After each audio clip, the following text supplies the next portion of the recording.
Hello everyone, today I'm gonna show you how to set up secure folder on your Galaxy Z Flip 7.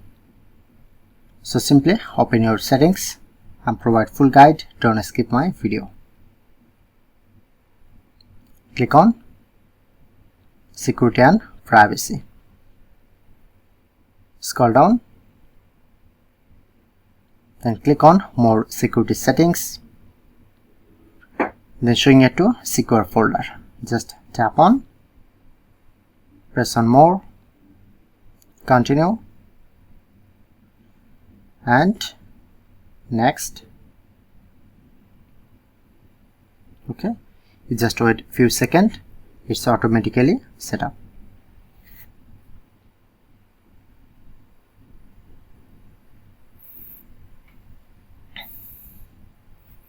Okay, then you get this option and enter password, pin type, password, pattern, fingerprint.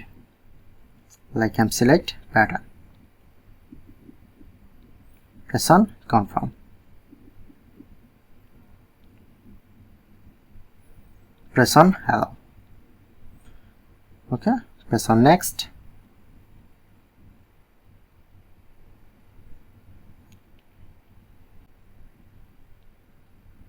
And overall done. So that's it. Or if you want to add any apps, click on to plus option, like I'm select my Facebook, press on add, and that's it.